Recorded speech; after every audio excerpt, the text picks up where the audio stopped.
account for the collapse of democracy in Italy by 1922. So friends, we need to understand the key reasons that led to the collapse of democracy in Italy by 1922.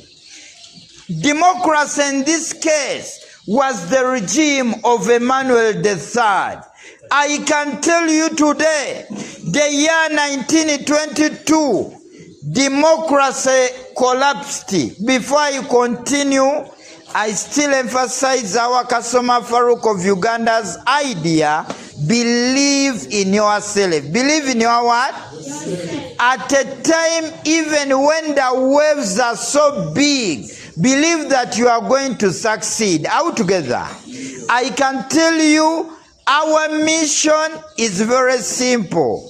I get an A or I die. So you must choose one, my friend. So we are saying today, the collapse of democracy in Italy, the collapse of democracy in Italy was the collapse of Emmanuel III and the rise of Benitto Mussolin. So we are saying, among the key reasons, the success of communism in Russia.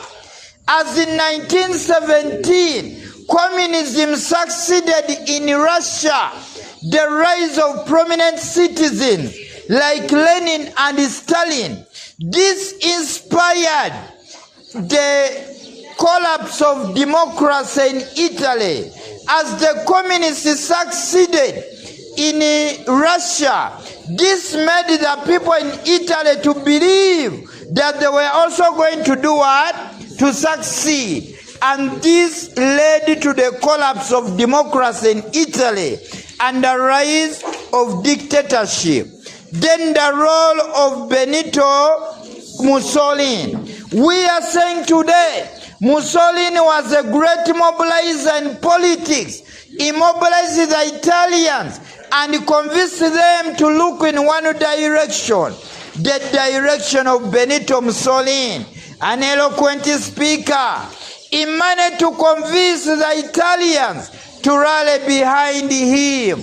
And this led to the collapse of democracy in where? In Italy.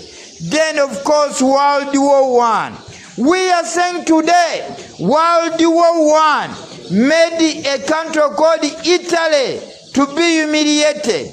Because you remember Italy in 1915 sided on the side of Triple Entente, expecting great territories. But Italy was given poor what? Territories. You remember at Versailles, Orlando from Italy sat in front, waiting for his territory. But Italy was given poor what? Territories. So in this kind of arrangement, we are realizing the Italians were not happy. That's why they supported Mussolini, hoping that Mussolini was going to resurrect the greatness of a country called Italy. Then the role of the press, i.e. the Milan newspaper. The role of the press, like the Milan newspaper. So we are saying today, the newspaper wrote ideas concerning about to change. And by this time, people were willing to support one man.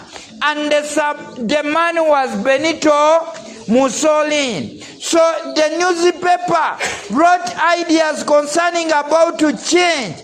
And by this time, people were willing to support a man called Benito Mussolini. Another one, the failure in the parliamentary system. We are saying today, the failure in the parliamentary system.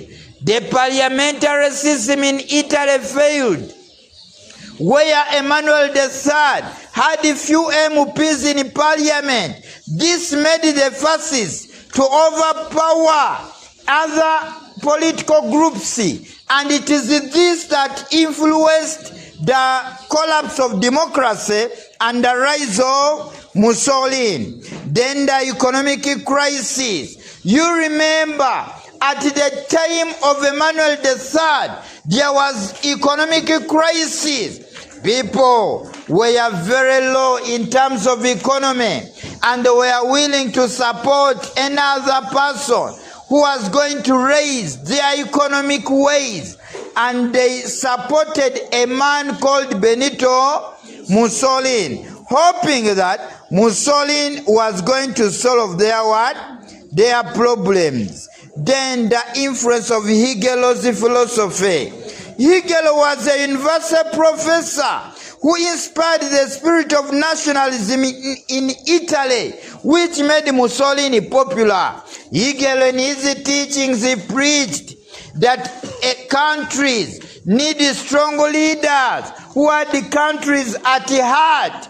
And by this time, people thought that Mussolini was such a strong leader. That's why they had to choose Mussolini, and this led to the collapse of democracy in Italy. Then the disorder created by the army. We are saying today that disorder created by the army, it is said the army used to rise up every time against Emmanuel III, and some army men had to rally behind Benitto Mussolini.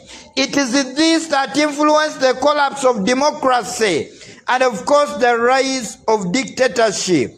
Then the appointment of Mussolini as the Prime Minister of Italy.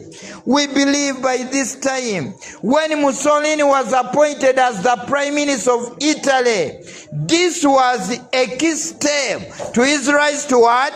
To power, because he had an ambition for leadership. Mind you, Mussolini was a magnetic speaker. His speeches could attract people as a magnet can attract laser bread. That's why people listened to him, and finally he had to get political power. Then, of course, we are saying the role of Emmanuel III, who sympathized with the fascist party. As Emmanuel sympathized with the fascist party, this made many fascists to get so many seats in parliament. And Mussolini used that chance to market himself, and later he rose to what? To power. So we are saying another one, the determination of the black shirts. This was Mussolini's military wing that converged in Italy on 28th October 1922. The black shirts moved in Italy protesting, and they were saying they wanted change in a country called what? Italy. So the black shirts had to rally behind Mussolini, and by this time many people had to follow the black what? The black shirts, and this influenced the collapse of democracy. Then the support of the army towards Mussolini. We are saying today, at a time when the army was supposed to support Emmanuel III, it is sided on the side of Mussolini. When the army sided on the side of Mussolini, it is this that influenced the collapse of democracy in Italy, because the army sided on the side of Mussolini. It is this that made even other groups of people to support Mussolini. Then the question of land distribution. When it came to land, land was in the hands of very few people. Other people were struggling. They did not have land. So it was the question of land distribution that influenced the collapse of democracy, because people thought that Mussolini was going to solve the question of land. Then another issue, the support from the middle class and industrialists. Let me tell you, the middle class feared the rise of socialism in a country called Italy, because in a socialist state, all of properties belong to the government, and the government has to look after what? People. And by this time, the industrialists had to rally behind a man called Benitto Mussolin, because they believed that for him he was against socialism. Then the frustrated nationalism and the Italian failure to attain colonies. You remember the defeat of the Italians in Ethiopia in 1896 in the Battle of Adwa. When the Italians were defeated in the Battle of Adwa, they had what you call a frustrated nationalism. They wanted a great leader like Mussolin because they believed that Mussolin was going to solve their problems, and leading to the collapse of democracy by 1922. Then the corruption and financial mismanagement. It is said the government of Emmanuel III had corruption and financial mismanagement, where I can say in terms of finance, the government didn't consider the will of people. It is this that influenced the collapse of democracy, because people wanted a stronger leader who was going to promote their kind of economy. Then the fascists marched to Rome on 21st October 1922. I can tell you today, the fascists marched to Rome, this time not for a dinner, my friend. They marched to Rome where they wanted political power. People had to rally behind the fascists, and they got majority support by this time. And it is this that led to the collapse of democracy. And of course, the rise of dictatorship. The rise of dictatorship.